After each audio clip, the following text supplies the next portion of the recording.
But yeah, if you like open up and just let it rip, if you Xatas it and then fire it, you'll see these little floating balls as like infinite body punch through weapons. But like, because again, so it does sometimes do the thing, but wow. Same deal as last time, everybody. Thank you for clicking on the video. I appreciate it. Like and comment if you enjoy this type of video. I will make more. I'm kind of having fun with it. As this video goes live, I will be live 2 hours later. So if you have any questions, hit me up during my live streams, either on Twitch or on YouTube. Either or, it doesn't matter. I mean, I do both, and I respond to both. Twitch has music, though.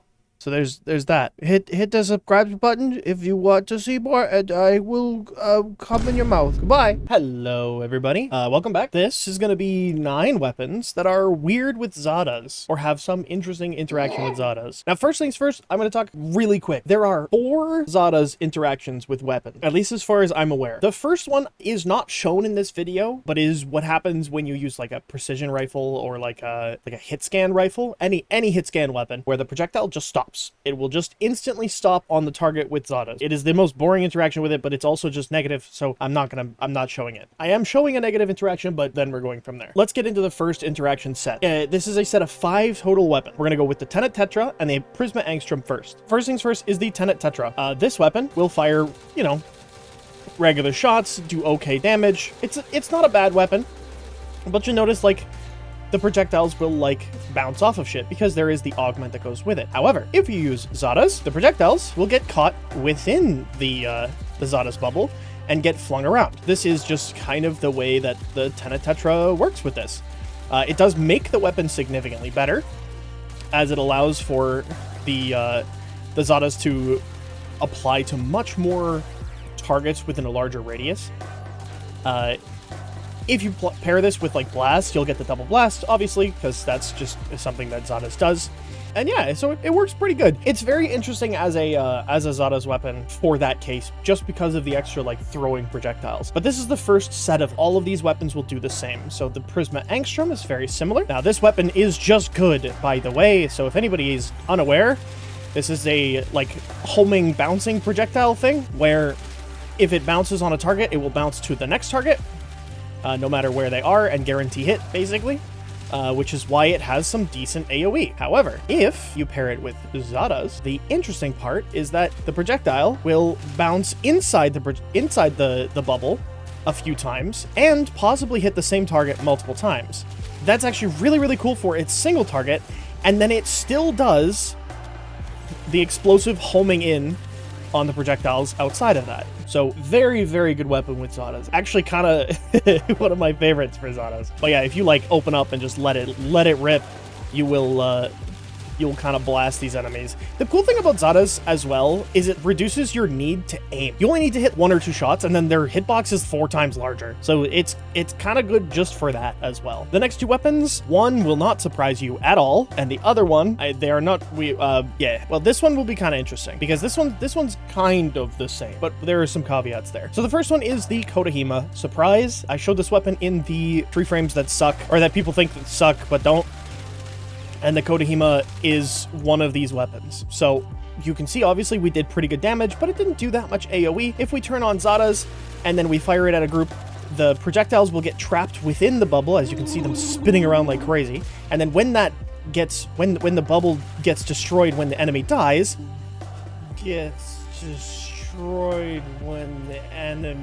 the projectiles will fire off into the side and hit enemies like you just saw there. This is why Xatas with the HEMA is really fucking important. If you're going to use the HEMA, you almost always want to be using Xatas. Like, my favorite interaction out of any weapon in the entire game is this one, because of just like how much damage this weapon does baseline, and then on top of that, just how cool Xatas is with it. So I don't even use the HEMA without Xatas anymore, even though it's really good without it. I fucking love it with Xatas. And then we've got the Diplos. So the Diplos is weird. There are 2 aim fires, or two firing modes for this weapon. One is just holding left click without aiming. And it's pretty good. It's not bad. And then there's the one with aiming where you get like homing shots. This alt fire is like one of the coolest, in my opinion, firing modes in the entire game. I wish that the reticle for aiming onto the target was larger, because I wish that I could just target all of these enemies and fire projectiles, and then they would stay locked for a short amount of time. Like I could do this and then fire projectiles, and it looks really cool, and I really love this interaction of a weapon, and it's cool as fuck, but it just is slightly too awkward to be usable in the vast majority of cases. But this is actually not the mode we're gonna be talking about today, so I just wanted to mention that. But this main fire mode without aiming is really good. If you use Xatas, the projectiles get caught inside and then fire off kind of slower than normal into random directions. They aren't as powerful as the Kodahima, but it still does essentially the exact same thing, with the projectiles looking just actually kind of cool when they fire off, which is cool to me. Quick little addition here. The alt-fire does get access to punch through if you mod for it. That being said, if you use Xatas with it, it creates these little super spinning balls, and because it's multi-co, this actually is very good for these weapons. So if you want to do that version instead, you just have to actually mod for punch through, merciless gunfight, and seeker. I put both in, but probably don't need that many because the likelihood of you hitting multiple punch through parts is very low. But yeah, the Diplos is a really neat weapon for this. And the last one in this category of weapons is going to be the miter, and specifically the miter Incarnate, but it works with the regular miter. We're going to talk about both. We all know what the miter does. It fires like a saw that kind of bounces and then does it's supposed to bounce off and do nothing, or and like hit other things. And then in the Incarnate mode, we fire off these like projectile saws that bounce off targets and like hit multiple targets and then bounce towards other targets. The really cool thing about Xatas with this is that when it does that, it will bounce inside the bubble and hit the same target multiple times. And then when the target dies inside the bubble, it will bounce outside the bubble and hit the next guy. So it ends up being super sick. This one's a really cool one. Again, one of the only ways I'll actually use the miter. Downside, it is an Incarnate, so you have to hit headshots to charge it, which makes it a little bit more of an awkward weapon. Really cool with Xatas Blast, though. Very, very cool. And then I will show all 5 of those builds really quick. This is my Tenet Tetra build. It is a heat valence. If you have a higher heat valence, obviously that's better. I haven't matched them because I'm lazy. Then the kinetic ricochet augment is really what makes this weapon really fun here, because the projectiles will bounce outside of the Xatas, and if they bounce off of like objects or floors or ceilings or whatever, they can bounce 6 more times and have more chances at triggering the same hit. I use Crux because I found it really fun, but you can use Deadhead and then replace Serration with probably a heat mod if you'd like, probably Hellfire. But anyways, that's the Tetra. This is my Angstrom build. It's a extremely basic secondary weapon build. We go crit chance, crit damage, diffusion for multi-shot, galvanized shot because it's multi-co in the Incarnate form. Then we're running viral heat, and surprise, that also means we run Cascadia Flare and lethal torrent for extra fire rate and multi-shot. Really fun weapon. The base fire has innate blast as well, but the Incarnate form does not. But if you want extra condition overload stacks for this, you'll have to mod it separately. But I found that this works really, really well. So just is the most basic build you could possibly put on a weapon. Kodahima is very simple. There's tons of different versions of the Kodahima that you can run. I know people like Acuity. I know people like running less fire rate. Some people like running more fire rate. Some people like running magazine size. I found I like this the most. My Riven is literally Prime Tread. So it's Prime Tread with some multi-shot. If you do not have this Riven, because you obviously don't, run Prime Tread instead. It'll just look like this. Just run Prime Tread. Fucking.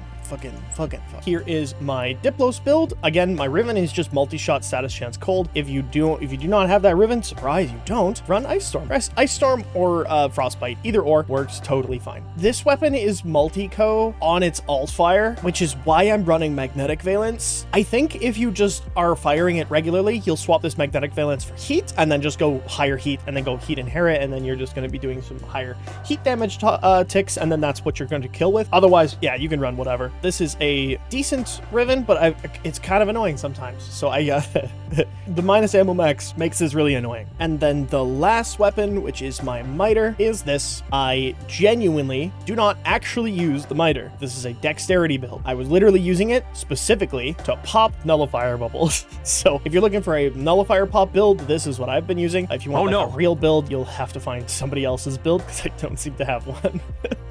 Here's a real miter build because I'm stupid and I should have put this in the build video anyways, but here it is.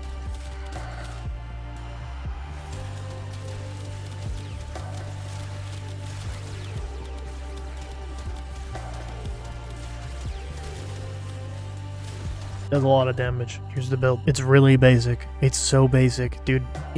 I literally just put this together in about 5 minutes. I don't know why I didn't, like, I say 5 minutes, but it was literally like 30 seconds. This is the most basic build.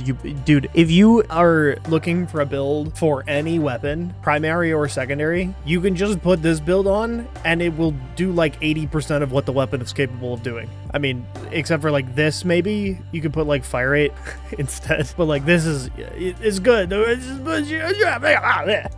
Now, really quick mention, when you do build your miter, make sure you're equipping condition overload or galvanized aptitude, this mod, because the incarnate projectile is multiplicative, so you're gonna end up with significantly more damage. It'll be multiplying with your base damage, and then you're chilling. Yeah, good damage. Okay, here is the second set of weapons that we're gonna go through. So this is the second type of Xatas, and it's going to be the Buzzlock. So the Buzzlock I haven't built.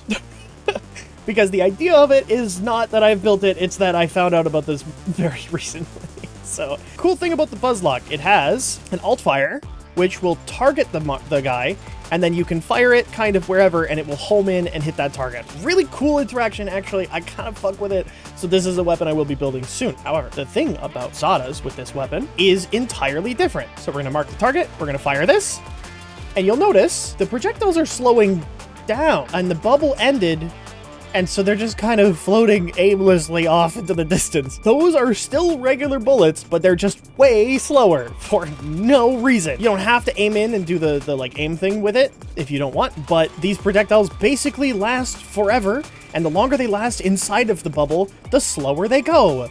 So you'll see, these are just fucking like tiny ass darts that are floating extremely slowly. Really cool thing about this is you notice they still do damage. So if they are floating around, like this bullet, if it touches, these bullets are gonna keep touching this person and continue doing damage. Well, I think they've already hit that target because they can only hit the target once, but they'll hit this one and do more damage. Really cool thing about these kind of weapons, this one and the next one, if you run something like Lavos Valence Formation, Sarin Toxic Flash, Cyanide, ammo, that kind of stuff, these bullets will inherit that damage, meaning they guarantee status proc. So if you have like Banes or Roar or Archon Shards that give you the damage bonus there, they actually are multiplicative, and then you can basically leave around little mines. It's kind of sick. I don't think that you can get it to do crazy things, but it is really cool. Anyways, that's the Buzzlock. The second one is the Xatas. Now, the Xatas is cooler than the Buzzlock for one reason alone, and it's that the projectiles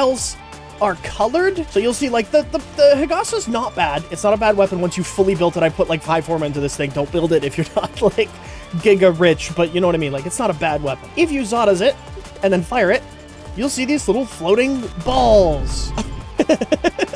So they are as cool as they sound. These enemies like are actually dying really fast with this weapon though, but like it's good. Yep. So yeah, you can make these balls any color you'd like. They do the same thing as the Buzzlock. The alt fire does nothing. Whatever. You don't even think about the alt fire. It doesn't matter. It doesn't matter. But these balls are like infinitely lasting projectiles that will do that kind of stuff. Very cool interaction in my opinion. Very, very cool. I get mesmerized by this weapon so often. Every now and then I'll just run it because I'm like, I feel like running it with Xatas, and then it's cool. But yeah, again, same thing. If you want to leave like little mines around, like here, I'll even show it really quick. Okay, we're gonna use Sarin because I don't have Xatas on a build on Lavos, and I'm gonna turn on Toxic Flash. I'm gonna turn on my Xatas. I'm gonna fire it from here, and you'll see that when they trigger on enemies, you're gonna get extra random ticks of toxin if this guy would get hit. So you can leave little mines that do like actually dumb amounts of damage because it's Sarin. It's Sarin. I mean, the surprise, Sarin makes guns do good damage, and it's all because of her 3. But yeah, you can get extra like status procs based off of that. Like that guy's not gonna get hit. But yeah, so it's actually kind of a cool interaction. And here is the Xata build that I was running. It is just a crux build so that you can shoot more. Then obviously you're using Xata Serration because 450% damage is nuts. We're also not using Galvanized Aptitude. I believe that's because we weren't triggering enough statuses. The raw damage, because it's not multi-co, was just better with Serration. I'm pretty sure it's not multi-co. It's not on this page, so I don't know. But, you know, I'm pretty sure it's not multi-co. All right, and then the last tier of weapons are actually weapons that don't. So okay, let's start with the Archiplasmor, because it's really important to note that like sometimes Xatas is genuinely bad for your builds. So this is the Archiplasmor. You can see that it has the infinite body punch through. It'll shoot through all of these enemies. We'll even do it here, so I'll be able to hit that guy there from here, and they will all take damage. If I Xatas and fire at this guy, the projectile does get caught inside, but the projectile's so large, it likely will just hit the ground, right? So it ends up removing the bonus of being multi-co, or infinite body punch through, by stopping the projectile entirely. The whole purpose of these guns is like, you should be using them as like infinite body punch through weapons, but like, because again, so it does sometimes do the thing, but they still do get stuck more often than not. And I genuinely think that these are like actually negatives to this weapon. You'll kill significantly slower. The second weapon is the base assist. So extremely similar situation here. The base assist is like a cone weapon. It has much longer projectile time than the Archiplasmor, but it still does the same thing and loses out a lot of its damage because you're kind of hoping to like apply statuses to targets. And because these two weapons are both multi-co, you kind of lose out on damage applications to apply more statuses, especially the base assist, because of how much status chance it has. The third weapon is actually the Fluctus. So I wanted to bring in at least one arc gun, but just for sake of trying them. For the Fluctus, you actually fire these like kind of short-lived like beams, almost. And then when you fire them at enemies, they have infinite body punch through. Pretty good weapon. Like, actually genuinely a good arc gun. Like, I still don't have mine fully built. This is Zero Forma, and it's killing these, like, level 235 heavy gunners. Pretty easy, right? If you put Xatas on this, the infinite body punch through stops mattering, and it's because the projectile the projectile life on these is really low. So you get it does, you can see it doing the like circular thing inside this Xatas, but it kind of doesn't like that because it doesn't get to apply its large projectile into all of these enemies. So it ends up just like wasting half of the damage potential of the weapon. More than half. Still, arc guns are really fun. And I'll show these two builds really quick, or three builds, starting with the Archiplasmor. This is what I'm running. I don't really use this weapon that often. If I'm completely honest, I know that you can run Cannonade. So this semi-shotgun Cannonade. Not having fire rate, it fucking sucks. I know I don't have fire rate on this part, but you know what I mean. Not having fire rate sucks bad. I don't like it. I think I swapped this because I was running it on like Gauss or something, which makes sense because he gives a shitload of fire rate. And I really found this weapon to be kind of uncomfortable, and I know that's a little bit of a hot take, but don't attack me. Don't attack me. You can swap this for heat if you want to run viral heat, but I like the electricity. And I think again I was using heat from something. The base assist build, which is this weapon I do like fire rate on, so we're actually running Shotgun Barrage, we're running Magnetic to get more statuses because we're getting Viral, Magnetic, Blast, Radiation, and Heat, and that'll give us the 5 statuses for multi-co, which is really powerful on this weapon. This is just a full status weapon. I've completely forgone crit chance and critical damage. I do have an Octavia build here, and that's because it has the same fire rate beat as my Octavia build, so then I kind of just have to hold left click and I get the buff for multi-shot, which is kind of neat, but And then my Fluctus, which like I said before, is not finished. If you do want to finish out this weapon, obviously you're putting primed dual rounds in, and then you're probably putting in primed venomous clip. So it'll be these two mods into these last 2 slots. Yeah, these 2 mods into the last 2 slots, and then you'll probably swap Magma Chamber for whatever cold 60/60. So you'll just swap it with like Hypothermic Shell, because then you'll run Viral Heat, and that's just gonna do so much damage. And that is it. Thank you for watching, everybody, and I'll see you guys in the next one. Bye bye.